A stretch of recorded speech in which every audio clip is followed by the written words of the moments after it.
الكريم أما بعد فأعوذ بالله من الشيطان الرجيم بسم الله الرحمن الرحيم فاسألوا أهل الذكر إن كنتم لا تعلمون فقال رسول الله صلى الله عليه وسلم يشفع يوم القيامة ثلاثة الأنبياء ثم العلماء ثم الشهداء সবাই দুরূদ শরীফ পড়ি ফাঁকা জায়গাটা বন্ধ করে বসি আল্লাহুম্মা সাল্লি আলা মুহাম্মাদ ওয়া আলা আলি মুহাম্মাদ কামা সাল্লাইতা আলা ইব্রাহিম ওয়া আলা আলি ইব্রাহিম ইন্নাকা হামিদুম মাজিদ আল্লাহুম্মা বারিক আলা মুহাম্মাদ ওয়া আলা আলি মুহাম্মাদ কামা বারাকতা আলা ইব্রাহিম ওয়া আলা আলি ইব্রাহিম ইন্নাকা হামিদুম মাজিদ। আল্লাহ রাব্বুল আলামিনের দরবারে শুকরিয়া আদায় করা দরকার এই জন্য যে আল্লাহ জাল্লা শানুহু আমাদেরকে বহুত আহাম মজমার ভিতরে আসার সুযোগ করে দিয়েছেন। আমরা আসতে পারি নাই, আল্লাহ তাআলা নিয়ে আসছেন। দুনিয়ার মধ্যে বহুত মজমা হয়, কিন্তু তার মধ্যে এই মজমাটা সম্পূর্ণ ব্যতিক্রম। আজকে যে মজমা ওলামা একরামের মজমা, আমরা যারা আসতে পেরেছি এদের জন্য সৌভাগ্য। আল্লাহ তাআলা আমাদেরকে তৌফিক দান করছেন, তাই আসতে পেরেছি। আল্লাহ তাআলা কোরআনে কারিমের ভিতর বলেন ফাসআলু আহলা যিকরি ইন কুনতুম লা তা'লামুন, তোমরা প্রশ্ন করো আহলে জিকিরের কাছে। আহলে জিকির মানে এখানে আলেমদের কাছে। আলেমদের কাছে তোমরা প্রশ্ন করো যেই সম্পর্কে তোমরা জানো না। দুনিয়ার মধ্যে এখন আর নবী আসবে না। আল্লাহ নবী বলেছেন আনা ফাতামান নবিয়্যিনা লা নাবিয়্যা বাদি, আমি শেষ নবী, আমার পরে কোনো নবী আসবে না। তবে হ্যাঁ, আমার পরে খলিফা হবে। খলিফা কারা? আল্লাহ নবীর হাদিসের মধ্যে পরিষ্কার বলেন, যারা মানুষদেরকে দ্বীনের তালিম দেয়, কোরআন হাদিসের কথা বলে, যারা কোরআন হাদিসের তালিম দেয়, তারা হলো আমি নবীর খলিফা। আজকে দেখা যাচ্ছে দুনিয়ার মধ্যে মানুষের খলিফা হওয়ার জন্য পাগল হয়ে গেছে, কিন্তু নবীর খলিফা হলো কারা? যারা মানুষদেরকে হাদিসের তালিম দেয়। মানুষদেরকে কিসের তালিম দেয়? হাদিসের তালিম দেয়, তাদেরকে খলিফা বলা হয়েছে। এই জন্য নবীর খলিফা হওয়া আমাদের জন্য সৌভাগ্য। নবীর খলিফা হওয়ার জন্য আমাদের জন্য চেষ্টা করার দরকার।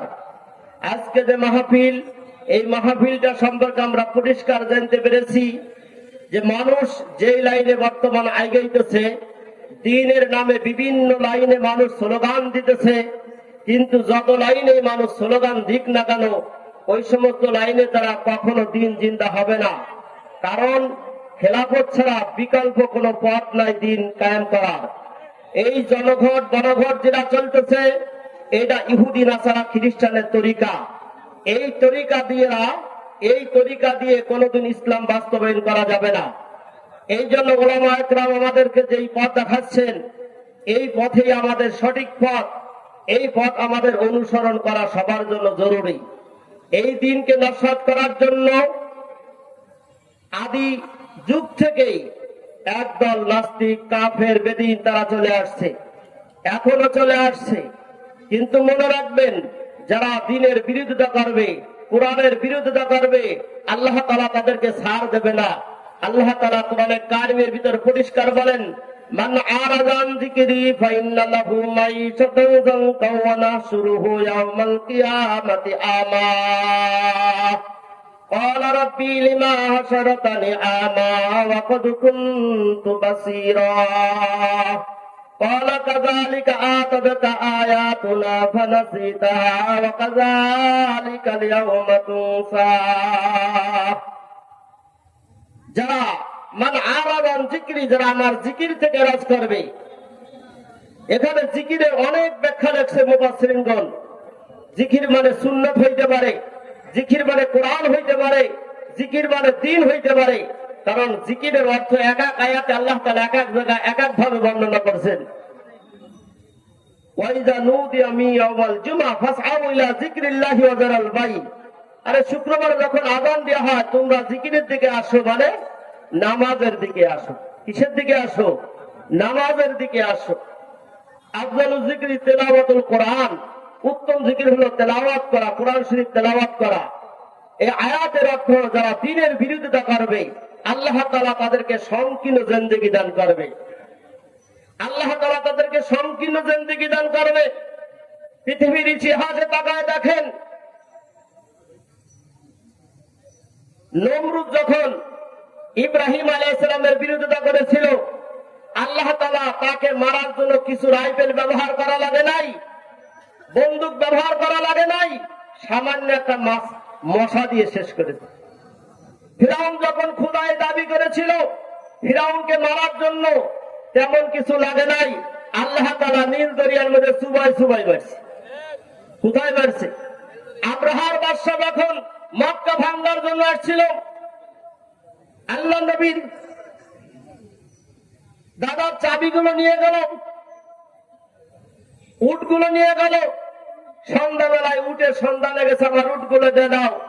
আরে মুসলমান কত বিয়াকুব, মুসলমান কত আহাম্মক, মনে করছিলাম চাবির জন্য আসবে।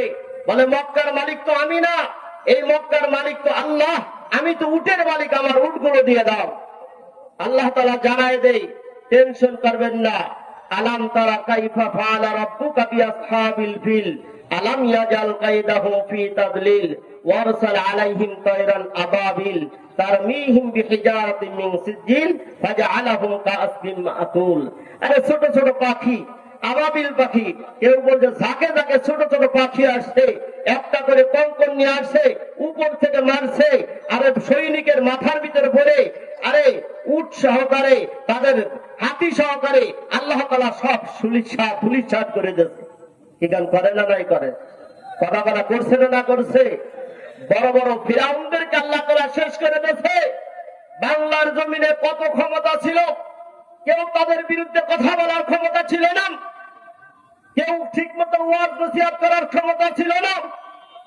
ওয়াজ নসিহত করলেই সে জঙ্গি, লোক বেশি হলেই সে জঙ্গি, ফতোয়াবাদী, মৌলবাদী।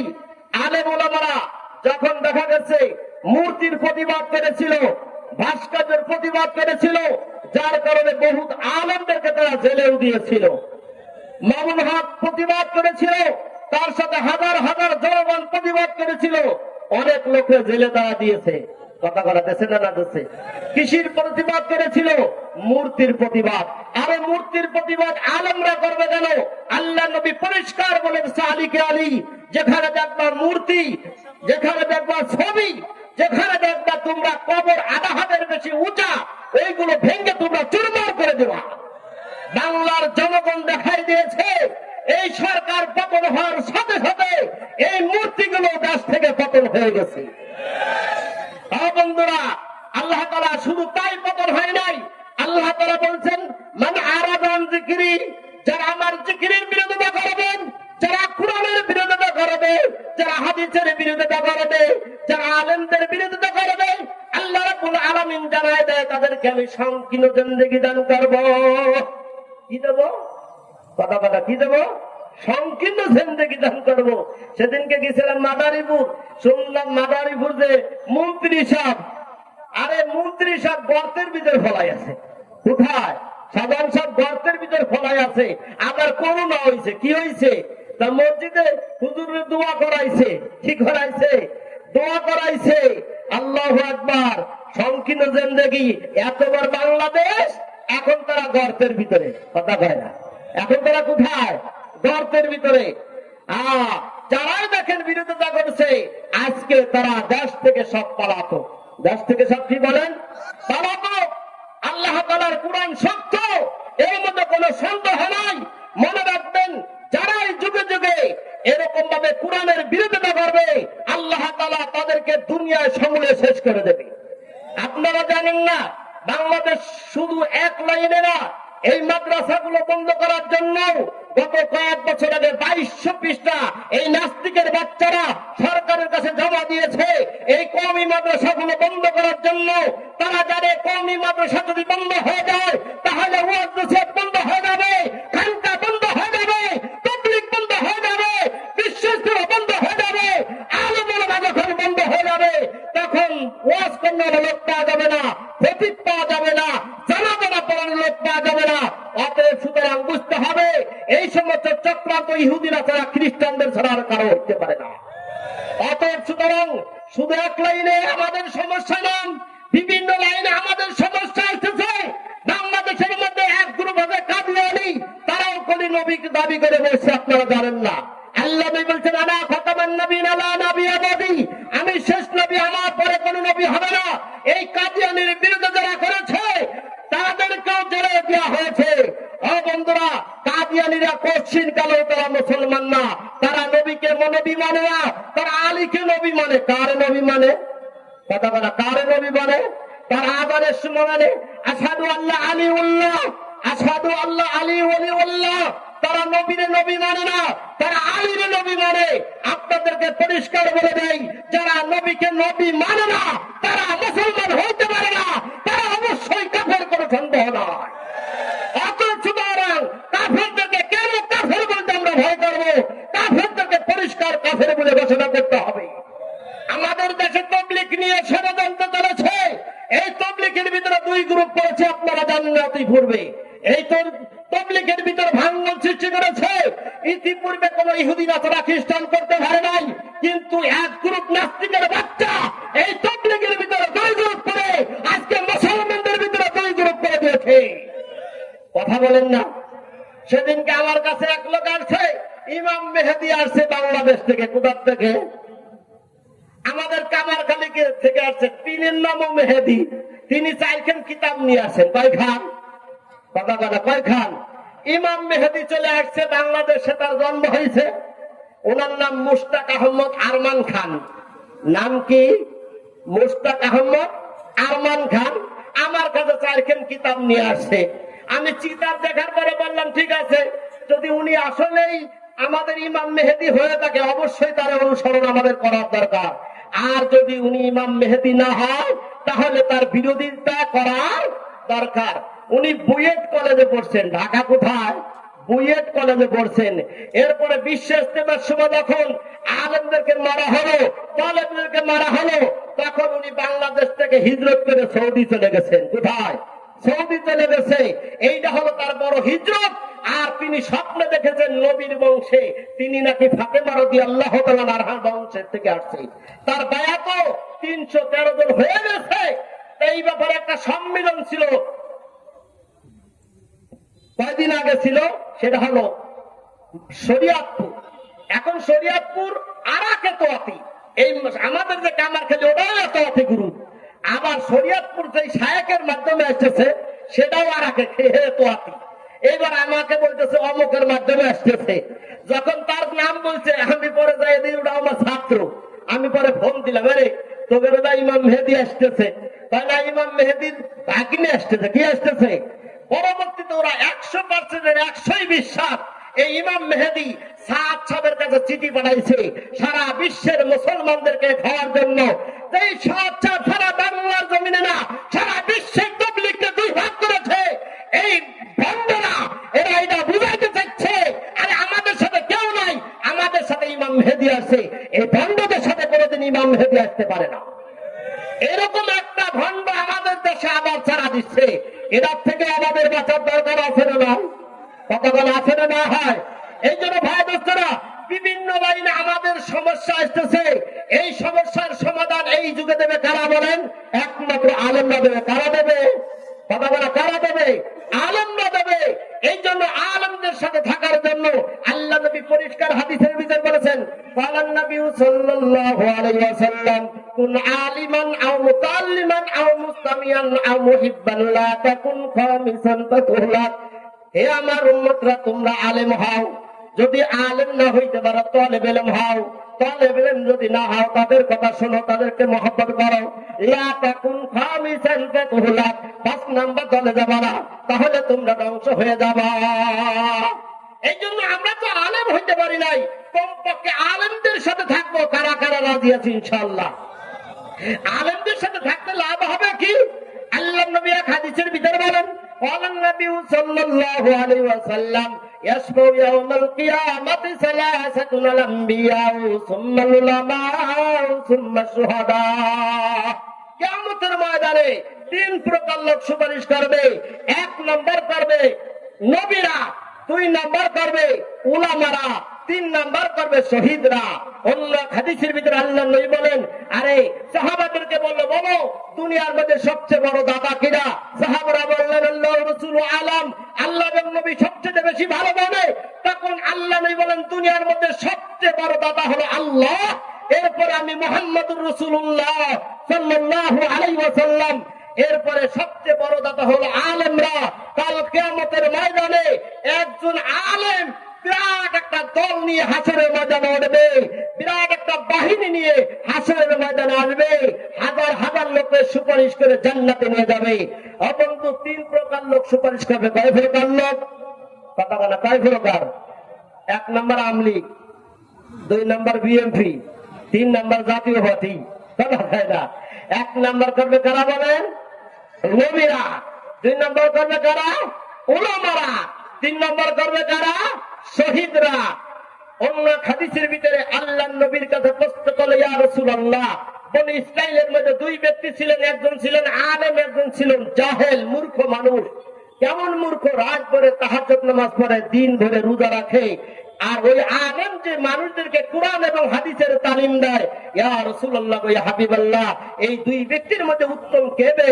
আল্লাহ নবী বলেন, ওই আলেম যে আলেম মানুষদেরকে শুধু কোরআন এবং হাদিসের তালিম দেয়। ওই আলেমের মর্তবা কত বড় জানো? আমি নবীর মর্তবা তোমাদের আপনার সাহাবীদের তুলনায় যত বেশি, ওই আলেমের মর্তবা আল্লাহর দরবারে তত বেশি। তত কি বেশি? হ্যাঁ দোস্তরা, এই জন্য কিয়ামতের ময়দানে আলেমরা সুপারিশ করবে। আলেমদের দলে থাকার দরকার আছে না নাই? কথা কারা কারা রাজি আছে ইনশাআল্লাহ?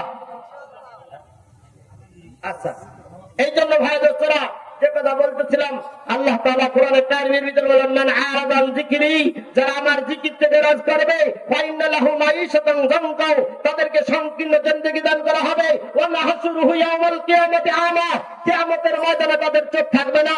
ক্বালা রাব্বি লিমা হাশারতানি আমা, কেন আল্লাহ আমাদেরকে অন্ধ করা হলো? লাকাদ কুনতু বাসীরা, আমাদের তো চোখ ছিল। ক্বালা কাযালিকা আতাতকা আয়াতুনা, তোদের সামনে আয়াত পেশ করা হয়েছিল, ফানাসিতাহা, ভুলে গেছো। কাযালিকাল ইয়াওমা তুনসা, আমি আল্লাহ আজকে তোমাদেরকে ভুলে গেলাম। এই জন্য কোরআনের সাথে থাকবো। আল্লাহ তাআলা পরিষ্কার বলেছেন, ইন্না নাহনু নাযালনা যিকরা ওয়া ইন্না লাহু লাহাফিজুন, আমি কোরআন নাযিল করেছি, কোরআনের দায়িত্ব আমি রব্বুল আলামিন নিয়েছি। আল্লাহ তাআলা হেফাজতের দায়িত্ব নিয়েছে। অতএব সুতরাং এই কোরআনের সাথে থাকার জন্য, আলেমদের সাথে থাকার জন্য, হক্কানি আলেমদের সাথে থাকার জন্য আমার জান দেওয়ার দরকার জান দেব, মাল দেওয়ার দরকার মাল দেব। সাহাবাত মাইনা পরামর্শ করতেছিল, এই এমন কোন আমল থাকতো যে আমল করলে আল্লাহ তাআলা খুশি হয়ে যাইতো, আমাদের জান মাল সব দিয়ে আমরা কুরবান হইতাম। আল্লাহ তাআলা আয়াত নাযিল করলেন, ওয়া তুজাহিদুনা ফি সাবিলিল্লাহি বিআনফুসিহিম ওয়া আমওয়ালিকুম, সেটা হলো তোমরা আল্লাহর রাস্তায় জিহাদ করবা, তোমাদের জান দিয়ে, তোমাদের মাল দিয়ে, তোমাদের সম্পদ দিয়ে। এইটাই তোমাদের জন্য ভালো হবে। আপনাদেরকে বলে দেই, যদি আবার ওই ইমাম মেহেদী সৈনিক হওয়ার জন্য দরকার হয়, ইহুদি নাসারা খ্রিস্টানদের মোকাবেলা করতে হয়, নাস্তিক বেদিনদের মোকাবেলা করতে হয়, যদি জান লাগে জান দেবে, মাল লাগে মাল দেবে, সম্পদ দেবো, কারা কারা রাজি আছে ইনশাআল্লাহ হাত উঁচু করে দেখায়। আল্লাহ তাআলা আমাদেরকে বুঝানো আমল করার তৌফিক দান করুন। এখন আযান হবে। সুবহানাল্লাহি ওয়া বিহামদিহি, সুবহানাকাল্লাহুম্মা বিহামদিকা, আশহাদু আল্লা